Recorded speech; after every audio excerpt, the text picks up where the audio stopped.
Falar de tecnologia é sempre empolgante, não é mesmo? Nas últimas décadas, a humanidade tem aprendido a lidar com rápidas inovações tecnológicas, que, consequentemente, acabam virando tema de longas conversas. E quando o assunto envolve inteligência artificial, dá vontade de falar o dobro. Bom, aqui no SciCast nós amamos tanto esse tema que trouxemos para vocês uma parte 2 sobre ele. No episódio anterior, conversamos com o professor Ivanovic Silva e abordamos o assunto de uma maneira bem geral e esclarecedora.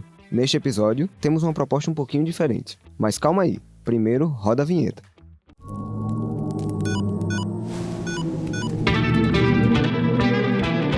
SciCast, o podcast de ciência da UFRN.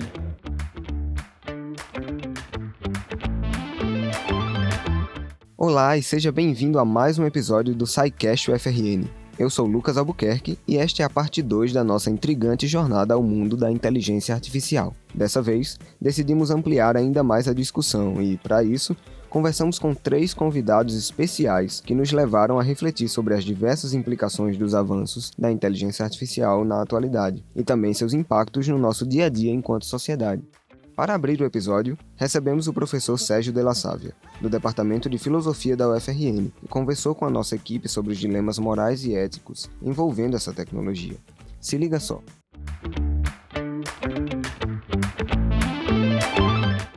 Sérgio, a gente quer saber quais são as implicações morais e éticas da inteligência artificial. De fato, sim. Bom, primeira coisa, sim, a gente está lidando com um tipo de inteligência, né? Há quem questione se o nome é apropriado ou não, inteligência artificial, porque, afinal de contas, nós criamos isso, né? É óbvio que há múltiplas definições de inteligência, né? Mas se a gente entender que inteligência não se reduz à consciência ou autoconsciência, se a gente tomar como definição geral para a inteligência que ela é uma capacidade de conhecer, compreender, aprender, antecipar cenários, resolver problemas, adaptar-se a novas situações, sim, a gente está lidando com um tipo de inteligência.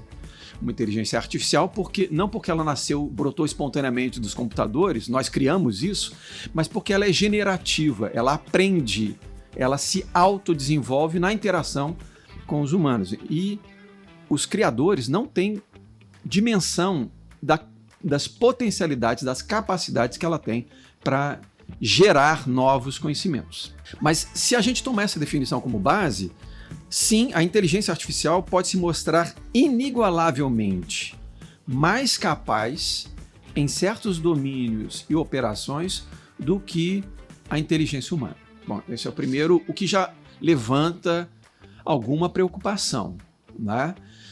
Para mostrar o seguinte: ela tem aplicações positivas, inegavelmente, mas tem limites críticos que a gente precisa ponderar e considerar. Então, assim, os benefícios, obviamente, são evidentes. Realização de tarefas rotineiras, resolução de problemas técnicos, sistematização e informatização de informações, análise e correção de texto, só para citar algumas.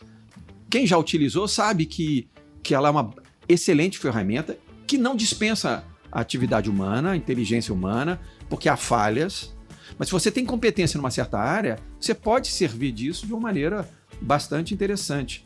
Mas, por exemplo, ainda é possível aplicar a inteligência artificial no combate a incêndios florestais. Já estão fazendo isso nos Estados Unidos. A origem dessa tecnologia é militar, não é? É aquela névoa de guerra. Mas já tem um aplicativo que chama-se um sistema chamado gerente cognitivo de missão, no qual, você sabe, um incêndio florestal é algo muito complexo, porque envolve muitos elementos e variáveis que você não tem muito controle, né? Então você joga esses dados e tem uma série de lacunas, e aí a inteligência artificial é capaz de tratar um número extraordinário de informações e dar ordens ou comandos muito precisos para combater o incêndio. E isso numa velocidade que a inteligência humana é incapaz de gerenciar. Então, só para dizer, olha, um uso extraordinário da inteligência artificial, né? Agora, evidentemente, há usos problemáticos e há riscos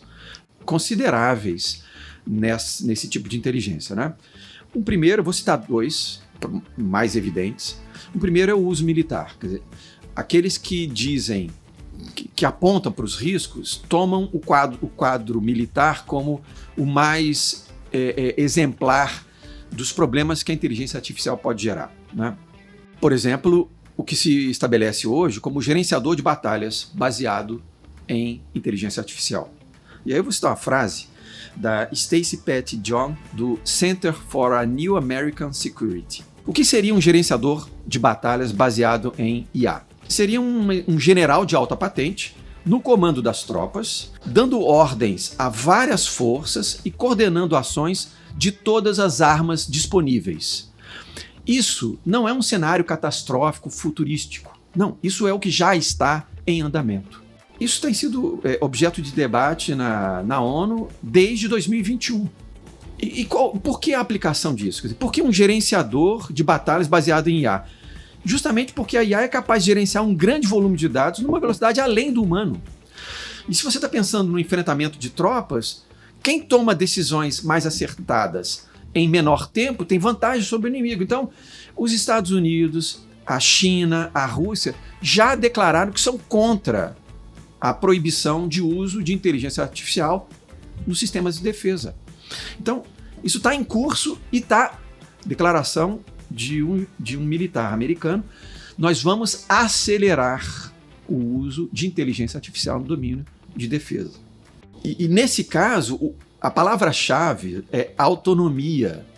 Esses sistemas aplicados na área militar, eles tenderão a ser autônomos, porque justamente ele é capaz de tomar decisões que um humano hesitaria, porque colocaria em questão a sua própria vida, por exemplo, um militar, não é? Ou, enfim, tem uma série de protocolos, de acordos internacionais. Não, já se tem aviões pilotados por inteligência artificial, já se fez, então, exercícios militares por simulação. Então, em simulação, um programa baseado em inteligência artificial contra um humano com 18 anos de batalha aérea. Em atividade, assim, várias guerras que já aconteceram desde os anos 2000 e tal. Ele perdeu todas as batalhas. Isso porque o sistema baseado em inteligência artificial, ele toma decisões que um humano não tomaria, porque o humano hesitaria em colocar a sua própria vida em risco. Então, por exemplo, ele é capaz de fazer manobras precisas, extraordinariamente precisas e extremamente arriscadas, por exemplo, combate de frontal, e ele, em segundos, é capaz de eliminar o adversário, coisa que nenhum humano faria. Nenhum humano teria a competência de fazer um exercício, uma movimentação nesse nível, né? Só para dar um exemplo. Mas, somado a isso, há o problema do uso de sistemas autônomos de armas letais, ou seja, você tem um pelotão de drones que tomam decisões, você tem aí 100, 1000 drones com armas, e eles trocam informações entre eles, essas unidades, 1000, por exemplo, uma tropa, trocam informações entre eles em situação de batalha e tomam decisões autonomamente, visando humanos. Eles vão avaliar se aquela pessoa que está correndo lá embaixo pode ser uma potencial ameaça ou não. E decidir simplesmente eliminar. O uso de armas letais autônomas é um debate que hoje está acontecendo fortemente lá na ONU, então.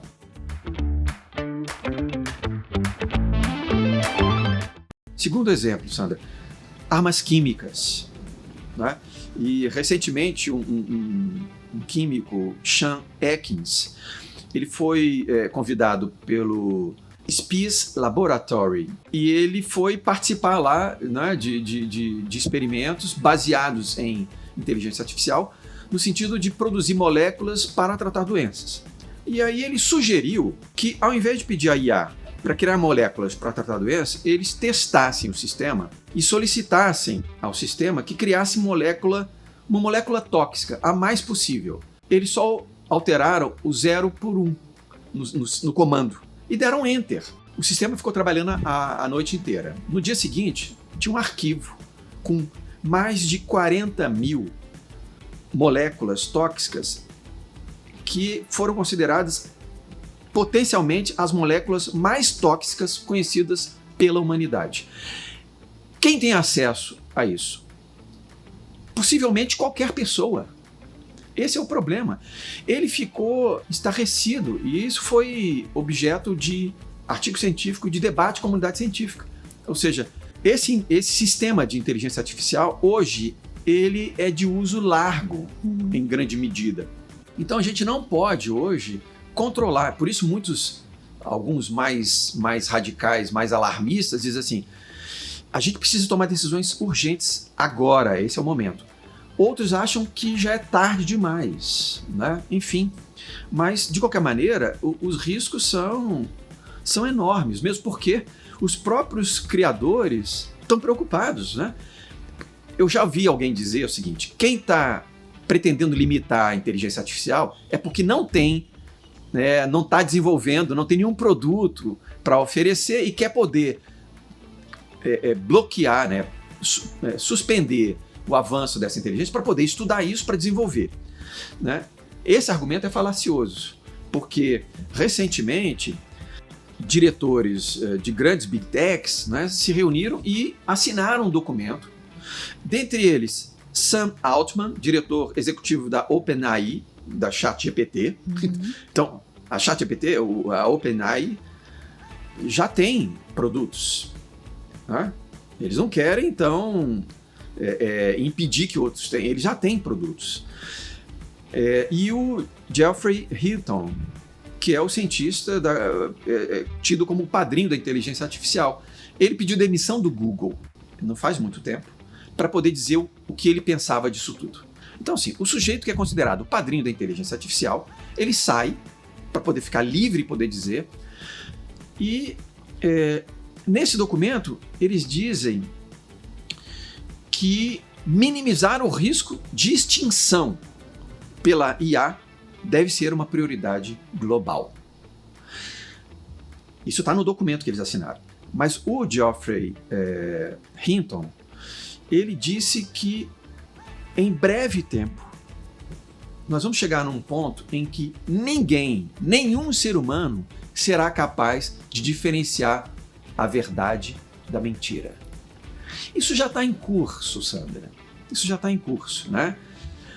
Mas as preocupações são as próximas eleições americanas e outras, né? Mas o fato é que hoje em dia, por exemplo, sistemas baseados em inteligência artificial podem capturar sua voz, podem capturar, por exemplo, uma foto de uma criança, seu filho, seu sobrinho, etc. Desenvolver aquela criança, né, aquela imagem em fase adulta. Então você cria uma pessoa propriamente, né?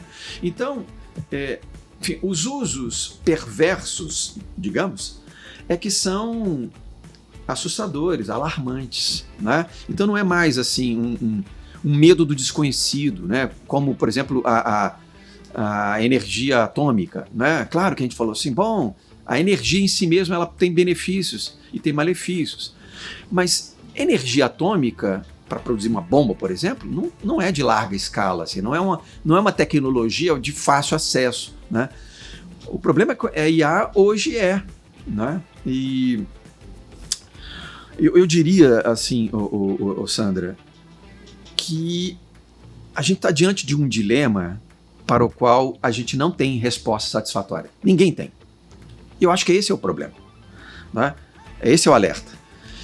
Embora seja uma tecnologia criada pela inteligência humana, tudo se passa como se não estivéssemos preparados para ter recurso a essa tecnologia que está à nossa disposição.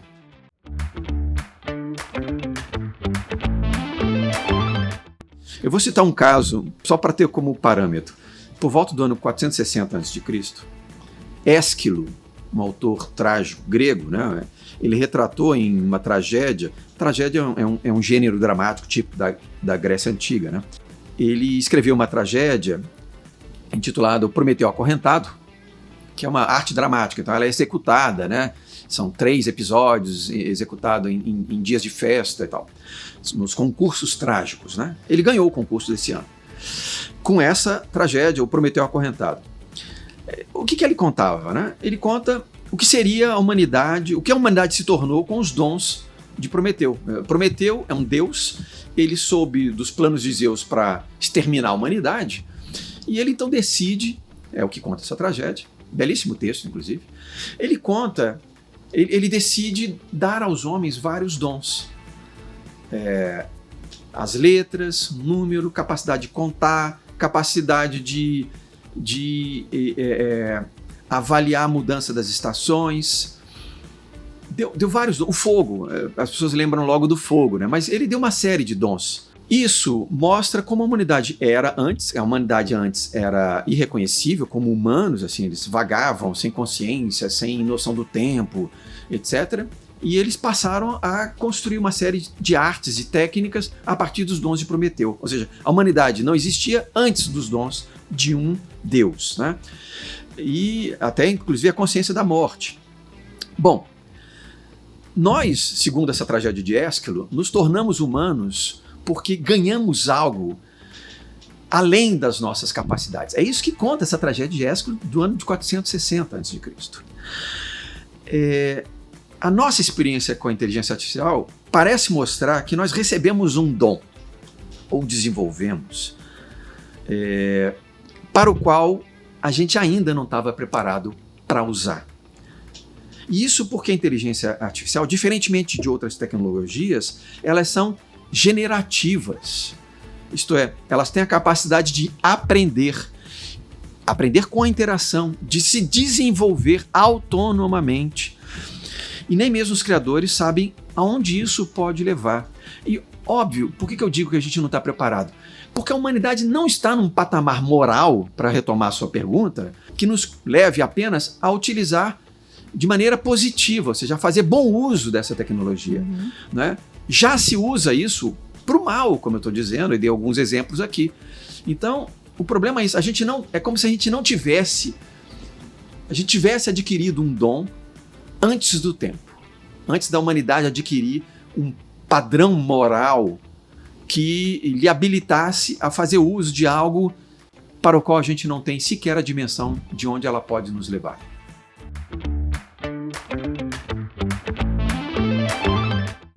Continuando o nosso bate-papo, entrevistamos Soraya Roberta, doutoranda do Centro de Informática da UFPE. Soraya tem uma grande paixão por algoritmos, tecnologia e educação. Foi sobre isso tudo que ela falou com a gente logo após a edição de 2023 do Pint of Science, aqui em Natal, no Bar 54. Aliás, escolhemos iniciar a entrevista com a pergunta polêmica que deu nome àquela edição do evento. Confere aí.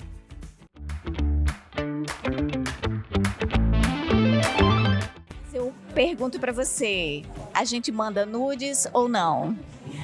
Olha, isso é uma responsabilidade muito grande e individual. Eu acho que é uma resposta que cabe a cada sujeito entender os riscos, né?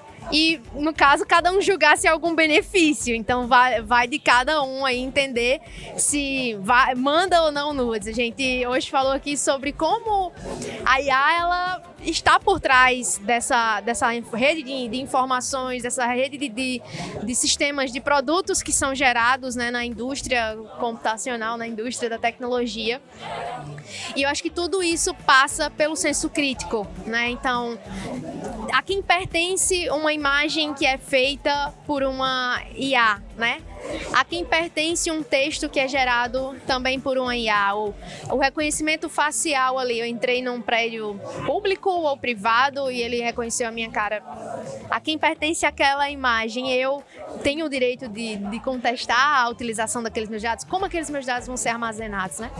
Então, série de discussões sobre isso, e eu acho que entender a importância de você pensar criticamente sobre a IA no nosso cotidiano é o ponto principal para a gente saber tomar decisões, né?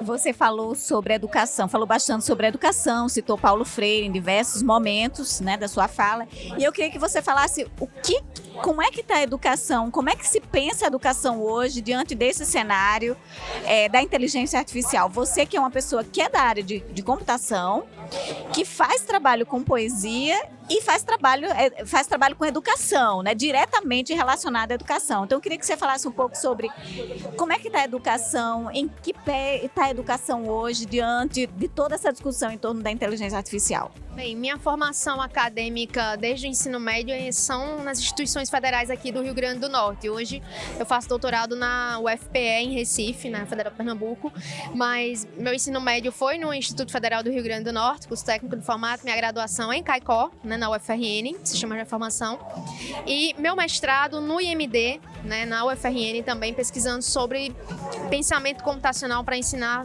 professores a como aplicar com o método Paulo Freire. E falar sobre educação e IA, a gente volta para o ponto inicial, que é discutir sobre Paulo Freire. Então, a gente, antes de pensar sobre como é que a computação vai chegar em sala de aula, a gente tem que pensar como é que esses sujeitos, esses alunos, eles estão sendo formados e como é que esses professores estão sendo formados. Dizer que atualmente nós temos condições de ensinar a computação em toda a rede pública do nosso estado ou do nosso país é um pouco desafiador, porque, como eu disse, requer formação, e formação demora. A formação inicial, que passa pela uma graduação, uma licenciatura na UFRN, por exemplo, até mesmo a formação continuada desses docentes. Então, a inteligência artificial, ela veio para ficar, e ela vai ajudar a resolver muitos problemas, mas a gente precisa ainda olhar para o feijão com arroz, que é as metodologias que se trabalham. Então, pensamento crítico, vamos ver o que é que Vygotsky disse, o que é que Paulo Freire disse, para a gente trabalhar com a zona de desenvolvimento proximal, zona de desenvolvimento taxial, e como isso pode ser aplicado no cotidiano do aluno, para que aquele ensino ele não seja descontextualizado, né? Para que aquilo faça sentido. Não adianta eu querer ensinar para o meu aluno o que é um algoritmo se ele não sabe qual é a relação do algoritmo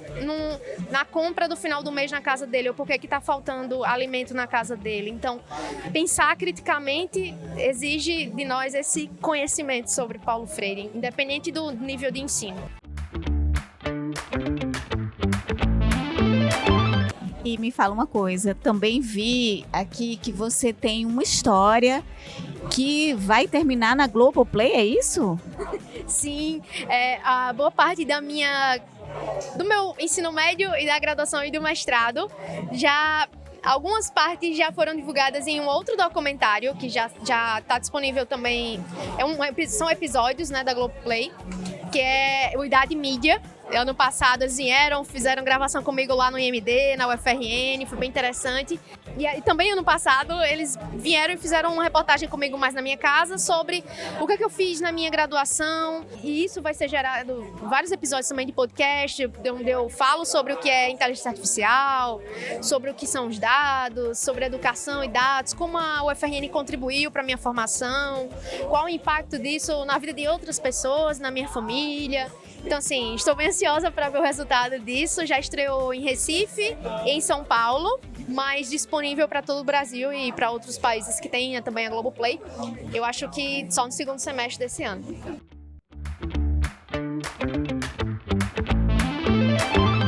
Como é que a poesia se relaciona com a inteligência artificial? Você que trabalha com isso.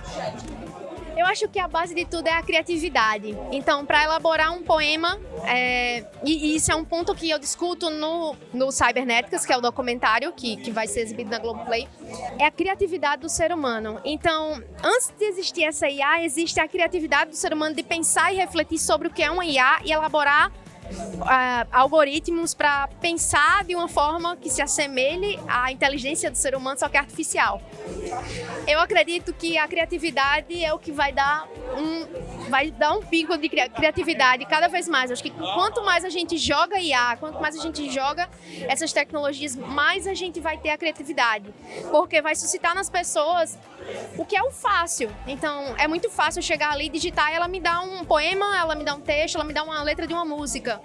Mas o sentimento, o humano, estar perto de outras pessoas, isso nunca vai deixar de existir, né? Então, eu acho que a criatividade e essa relação com o ser humano é o que vai acabar perpetuando. E de que criatividade a gente está falando? A que você se refere quando você fala em criatividade? O Paulo Freire, ele sempre falava ele sempre comentou, né, sobre isso, que não existe conhecimento maior ou menor, existem conhecimentos diferentes. E isso se complementa. Então, a criatividade é isso. São conhecimentos distintos para resolver problemas ou para gerar um poema ou para que também resolve um problema, pode ser espiritual, psicológico, aquilo que te faz bem, uma obra de arte, uma pintura, né? Então, por mais que um modelo de linguagem ou uma empresa que gere uma imagem, esse modelo de linguagem, consiga gerar um quadro de Van Gogh, nunca vai ser Van Gogh, porque ele já pintou quadros e está exposto em outros lugares.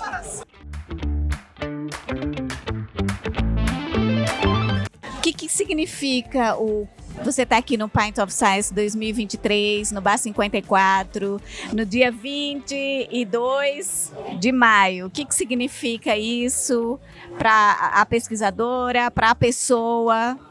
É a realização de um sonho, porque quando eu entrei no meu ensino médio, né, em 2012, surgia lá no Reino Unido a ideia do Pint of Science.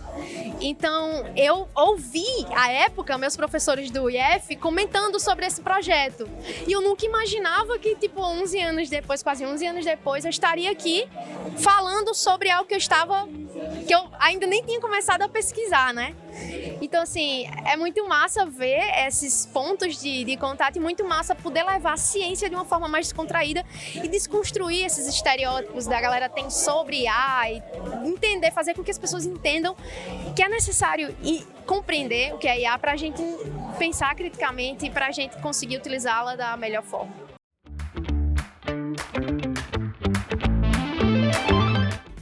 Eita que o tema da inteligência artificial sempre dá o que falar, e no campo jurídico não é diferente. Para esclarecer algumas questões envolvendo direito e tecnologia, conversamos com a professora Mariana de Siqueira, do Departamento de Direito Público da UFRN, também palestrante na mesma edição do Pint of Science 2023. Curte aí nosso bate-papo diretamente do Bar 54.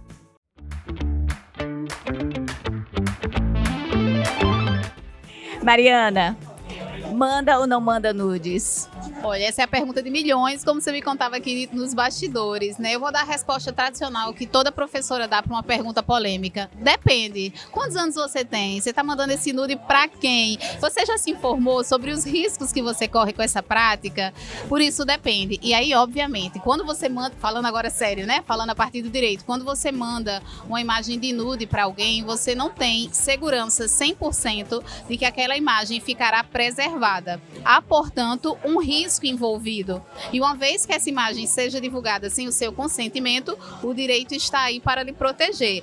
Mas reparem bem, quem estiver ouvindo, protege, porém após a ocorrência do dano. Mas deixa eu voltar um pouquinho no tempo, sabe assim, para anos 90, antes da internet chegar.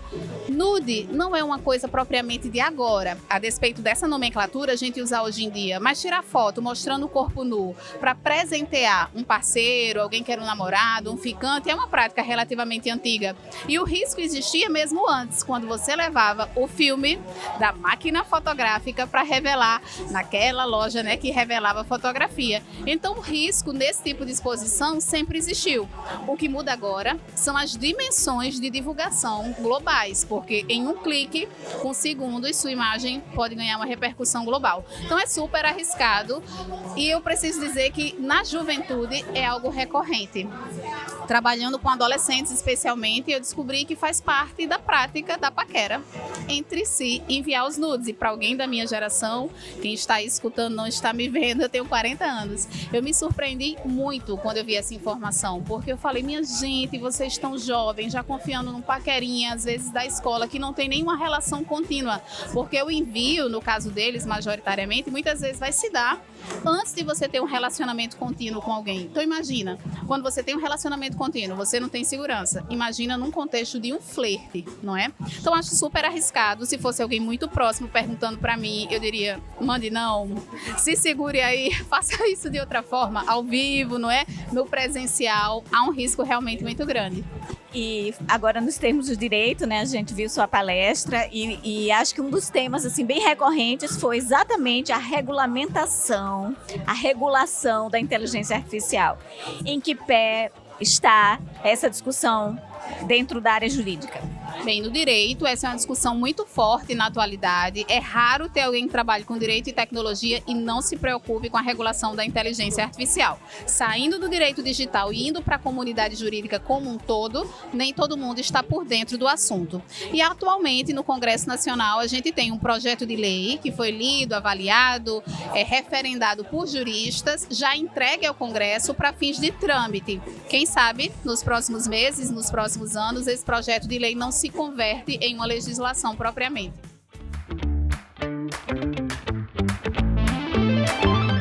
Quais são as grandes questões em torno da inteligência artificial? Quais são os grandes riscos? Os benefícios, eu acho que já é muito difundido. Eu queria saber de você, assim, quais são, na sua opinião, quais são os riscos? E queria que você falasse um pouco também sobre a sua opinião em relação a uma das saídas, que seria, por exemplo, a criação de uma agência reguladora. Certo, eu acho que os riscos principais envolvem violações de direitos fundamentais. A gente sabe que as IAs, como elas funcionam a partir de bancos de dados, elas têm uma tendência de reprodução de racismo e sexismo. Então, algo que já é ruim no mundo tangível, no dia a dia, sendo praticado por pessoas, também se potencializa no sentido de uma repetição muito mais recorrente, numa escala maior, uma vez que a gente utiliza IA com banco de dados e dados históricos, né? Então, acho que os principais riscos são esses: violação a direitos fundamentais, especialmente numa perspectiva de incremento a essas discriminações estruturantes, racismo e sexismo. E sobre uma autoridade, né, reguladora para a inteligência artificial. Eu, particularmente, sou entusiasta da ideia. Acho que seria muito importante, diante da expertise técnica que é necessária, para que você, no dia a dia, a partir de situações concretas muito específicas, consiga disciplinar aquilo ali normativamente. Se a gente compara com outras áreas econômicas já reguladas, a gente observa que esse foi o modelo escolhido pelo Estado brasileiro. A gente tem agência reguladora de vários setores da economia. Por que não desse setor também? Óbvio que eu digo isso sabendo que estamos no contexto de discutir Estado mínimo, redução de gastos e que é muito polêmico propor a criação de uma nova instituição.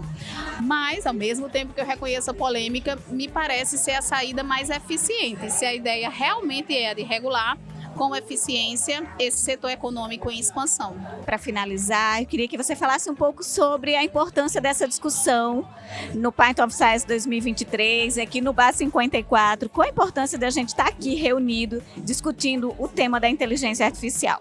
Olha, para quem não está, né, nos observando aqui agora, nesse exato instante, são 10 para as 10 e nós estamos com um bar cheio de gente. As pessoas ficaram até agora dialogando, perguntando após 2 palestras que foram relativamente longas. Então, eu acho que isso mostra a demanda das pessoas pela compreensão desse tema especificamente. Sair da universidade, ocupar espaços dos mais diversos, interdisciplinares, aqui tem agenda do direito da computação, da educação, da psicologia.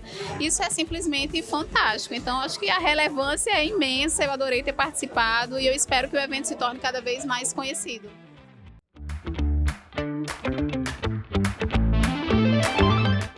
Chegamos ao fim de mais um episódio do SciCast UFRN. Foram conversas bem esclarecedoras e instigantes. Pessoalmente, eu amei.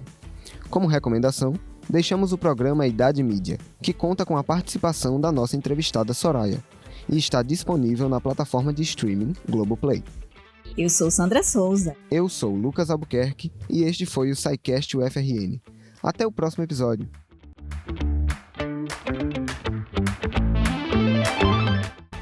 O SciCast é um projeto de extensão da Superintendência de Comunicação da Universidade Federal do Rio Grande do Norte. O roteiro deste episódio foi concebido por Lucas Albuquerque, com supervisão e entrevista de Sandra Souza.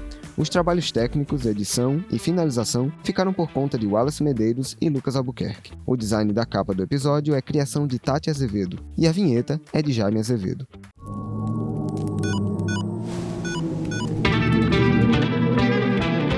SciCast, o podcast de ciência da UFRN.